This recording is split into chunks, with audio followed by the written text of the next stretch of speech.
पृथ्वी का एक ऐसा हिस्सा है जहां पर ऐसा हिस्सा जो है वो हिस्सा 10% है। तो ये 10% एरिया में कुल विश्व के जनसंख्या का लगभग 90% जनसंख्या यहीं रहता है। क्या मेरी बात समझ पा रहे हैं? विश्व की कुल जनसंख्या का 90% जो है ना वो यहीं रहते हैं लोग। कहाँ रहते हैं? यहीं रहते हैं। समझे मेरी बातें? किसी क्षेत्र या विशेष क्षेत्र में लोगों की संख्या को जनसंख्या कहते हैं। ठीक, 90% लोग है ना संख्या में लिखते हैं, 10% है। ये सब कहानी हमने कल समझा दी थी। आगे भी कुछ समझाया था हमने। हाँ, फिर हमने ये समझाया कि जनसंख्या फैला हुआ वितरण किसी महाद्वीप पे होगा या राष्ट्र में होगा, राज्य में होगा, द्वीप पे होगा, जिला होगा, ब्लॉक होगा, ग्राम होगा, ऐसे करके फैले होंगे। राज्यों के अंदर भी क्या करते हैं? पलायन करते हैं। जैसे बिहार से कोई यूपी आ गया, यूपी से तमिलनाडु आ गया, तमिलनाडु से एचआर आ गया, एचआर से राजस्थान आ गया, या फिर यूटी मतलब कि यूनियन टेरिटरी लक्षद्वीप हो गया, दमन एंड दीव हो गया, अंडमान निकोबार हो गया, चंडीगढ़ हो गया, वहाँ आना जाना है। तो ये लोग वहाँ से वहाँ, वहाँ से यहाँ, यहाँ से वहाँ कर रहे हैं।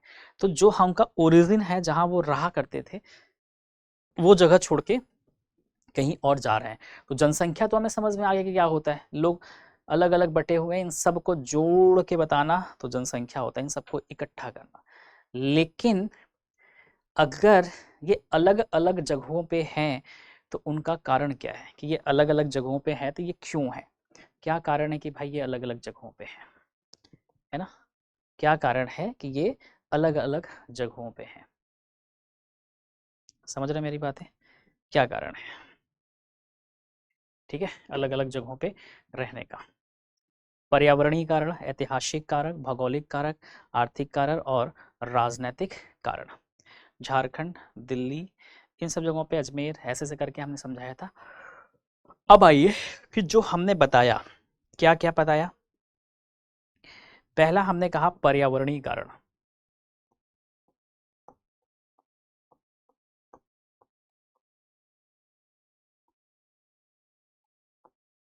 ठीक, दूसरा हमने क्या कहा? हिस्टोरिकल।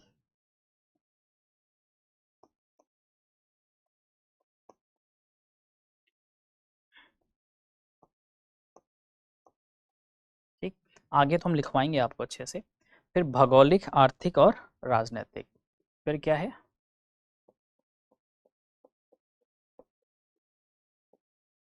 भौगोलिक कारण,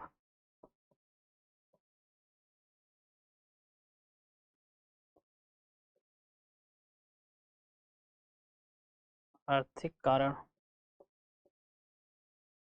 भौगोलिक कारण, आर्थिक कारण और राजनीतिक कारण।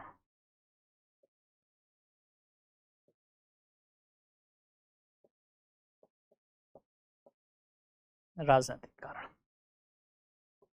अब ये 3 कारण आपको देखने को मिल रहा है तो आप बोलोगे हाँ जी सर। अब ये 3 कारण में एक चीज देखो। सबसे पहले बेटा, अगर आप बात करोगे ना किसकी? पर्यावरणीय। पर्यावरणीय कारक का मतलब समझ पा रहे हैं? 2 चीजें हैं। अब देखो ये जो पर्यावरण कारक है ये कहीं ना कहीं भौगोलिक कारक में देखता हुआ मिलेगा आपको। ये दोनों आपस में मिलेंगे, है ना? जैसे हमने बात कर लिया भौगोलिक कारण और पर्यावरणीय कारण। अब ये कहीं ना कहीं ज्योग्राफिकल एरिया की बातें कह रहा है और पर्यावरण की बातें कर रहा है। समझिए, ये हम जो बता रहे हैं ये जनसंख्या वितरण का कारण बता रहे हैं। कारण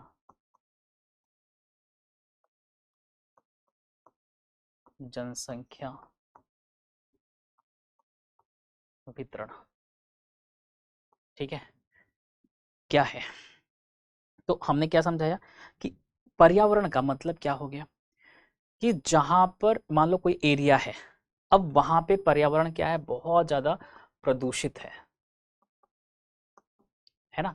या वहाँ की जो पर्यावरण है, मतलब वहाँ की जो क्लाइमेट है, मान लीजिए हमने कहा वहाँ की जलवायु है वो बहुत ज़्यादा गर्म है या फिर ठंडा है, जिसके कारण वो वहाँ पे खेती नहीं कर पा रहे, नहीं पा रहे। तो यहाँ के जो लोग होंगे वो पलायित होकर कहीं और जाएंगे। ठीक, अब आता है क्या? ऐतिहासिक कारक। ऐतिहासिक का मतलब इसमें आ जाएगा सांस्कृतिक, है ना, सांस्कृतिक चीजें, ठीक, बदलना नहीं चाहते हैं, पुरानी चीजें, हिस्टोरिकल चीजों को लेके चल रहे हैं, हमें विकास के पथ पे चलना है, हमें बदलाव देखना है, वो चीज़ नहीं हो रहा है, या फिर उनको लगता है कि नहीं यहाँ पे कुछ होने वाले नहीं है क्योंकि एक तरह से ये स्पिरिचुअल जगह है या फिर एंशिएंट जगह है, तमाम तरह की संभावना बन सकती है। तो ऐसी स्थिति में यहाँ जहाँ के लोग हैं वहाँ पे अगर ऐतिहासिक है तो यहाँ से हट के यहाँ पे आ गए कि नहीं चलो भैया हम यहीं पर रहेंगे। क्यों? क्योंकि ऐतिहासिक का मतलब जैसे मान लीजिए हमने कह दिया वाराणसी, है ना, हमने किसकी बात कर ली बेटा? वाराणसी। वाराणसी क्या है? एक ऐतिहासिक जगह है, विश्व की सबसे पुरातन शहर है, विश्व का सबसे पुरातन, विश्व की बात कर रहे हैं, भारत की नहीं, विश्व की सबसे पुरातन शहर की श्रेणी में आता है बनारस।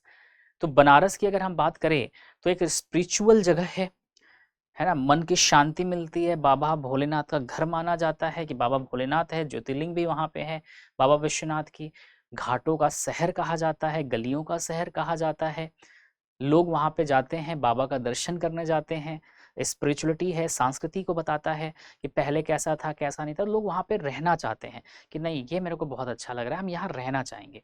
तो अब कहीं और थे लेकिन आ गए यहाँ पे, कारण क्या था? ऐतिहासिक, कि नहीं यार ये हमारे धरोहर की पहचान है। ऐसे ही गुजरात में चले गए, है ना, कई सारे वहाँ पे भी स्थल है, फिर मुंबई में भी है, फिर दक्षिण भारत में भी है, तमाम जगहों पे ऐतिहासिक हमारे पास तथ्य हैं।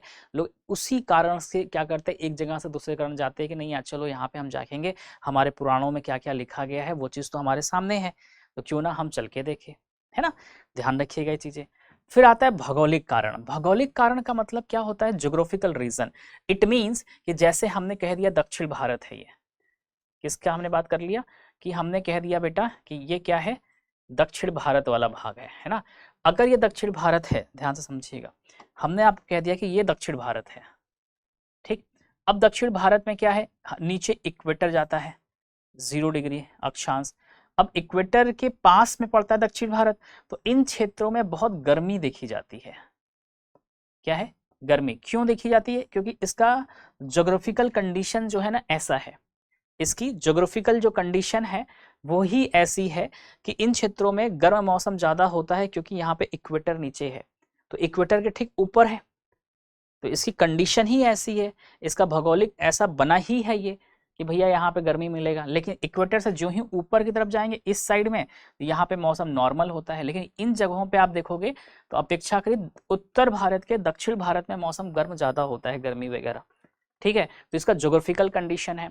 ऐसे ही हमने बात कर लिया जैसे राजस्थान, ये वाला रीजन है राजस्थान वाला, तो हम जब राजस्थान की बेटा बात कर रहे हैं तो हमें पता है कि सर राजस्थान का क्या कंडीशन है, तो राजस्थान में सर हमें डेजर्ट देखने को मिलता है, मरुस्थलीय जगह है।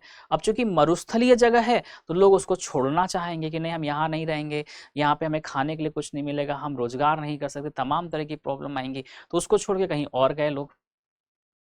समझ पा रहे हैं? तो ये हो गया भौगोलिक कारण कि उसका वैसा बना ही है उसमें, ठीक।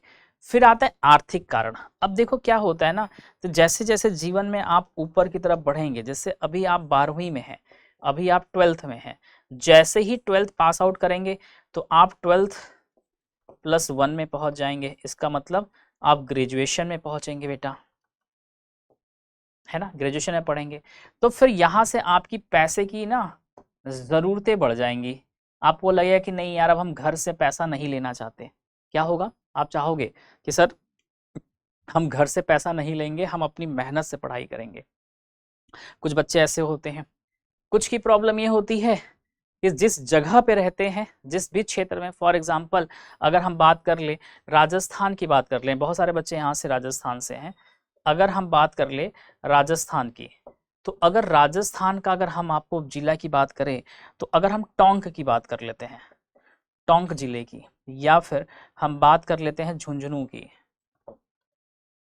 है ना, झुंझुनू डिस्ट्रिक्ट की, तो हमने जब इसकी बातें करी तो हमें दिख रहा है कि सर यहाँ पे क्या है ना तो शिक्षा को लेकर कोई अच्छी चीज है, ना विकास हुआ है, और ना ही सर यहाँ पे ना हम अपनी आर्थिक ज़रूरतों जो है ना उसको पूरा कर पा रहे हैं, या आर्थिक आवश्यकताओं को पूरा कर पा रहे हैं, वो भी नहीं है। है ना, वो भी नहीं है। सर हमारी आर्थिक स्थिति सही नहीं है, यहाँ पे हमें रोजगार नहीं मिल रहा, है ना, यहाँ पर हमें क्या है, रोजगार नहीं मिल रहा है। ठीक, हमें रोजगार क्या है, यहाँ पर नहीं है, हम इस जगह पे हमें रोजगार नहीं मिल रहा है, तो हम क्या कर रहे हैं कि भैया राजस्थान को, इस जगहों को छोड़ के हम दिल्ली जा रहे हैं, क्योंकि दिल्ली में बड़ी बड़ी कंपनीज वगैरह है, या वहां पे कंपनी नहीं आती है, हमारी नौकरी लगी है दिल्ली की जगह पे, हमने कह दिया चलो ठीक है, हमारी नौकरी लग गई बेंगलुरु में। कहाँ लग गई, बेंगलुरु में। हमारी नौकरी लग गई कहाँ पे, यूएसए में। तो हम यहाँ जा क्यों रहे हैं, हम कमाने के लिए जा रहे हैं। क्यों जा रहे हैं बेटा, हम कमाने के लिए जा रहे हैं, पैसे कमाने के लिए जा रहे हैं। और पैसे कमाने के लिए जा रहे हैं तो सिंपल सी बात है कि सर हम पैसे कमाने जा रहे हैं तो हमारी आर्थिक स्थिति अच्छी होएगी, परिवार अच्छा होएगा, भविष्य की हम बात करें तो हमारा जो आने वाली पीढ़ियां होंगी वो अच्छी होंगी, तो तमाम तरह की चीज़ें इससे जुड़ी होंगी, तो भविष्य को बेहतर करने के लिए। ठीक, अब आता है पॉलिटिकल रीज़न, राजनीतिक कारक। राजनीतिक कारक की अगर बेटा बात करेंगे, अभी हम रोड मैप बता रहे हैं, ठीक है, अभी आगे हम पढ़ाएंगे लिखवाएंगे सब एक एक चीज। राजनीतिक कारक की बात बेटा हम करें ना, तो इसमें क्या होता है, मान लीजिए हमने कह दिया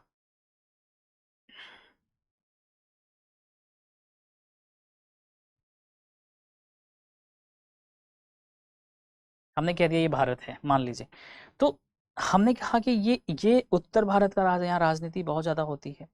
अब इस कारण से इस क्षेत्र का विकास नहीं हो पा रहा है, या फिर हमने कह दिया ये वाला आंध्र प्रदेश तमिलनाडु वाला क्षेत्र है, यहाँ राजनीति क्या है, हावी है, यहाँ कोई विकास नहीं हो रहा है, यहाँ का लोग कुछ नहीं कर रहे हैं, जिस कारण से यहाँ पे कुछ भी नहीं हो पाता। अब इस कारण से लोग सोचते हैं कि अरे छोड़ो, यहाँ पे चलते हैं हम गुजरात में, चलते हैं हम राजस्थान में, चलते हैं हम चंडीगढ़ में, हम उत्तराखंड में, हम उत्तर प्रदेश में, तो यहाँ छोड़ देते। तो राजनीतिक कारण बहुत सारे इसके पहलू होते हैं, ठीक है। तो ये सभी ऐसे ऐसे कारण हैं जिस कारण से हम ये देखते हैं कि जनसंख्याओं में वितरण देखने को मिलता है।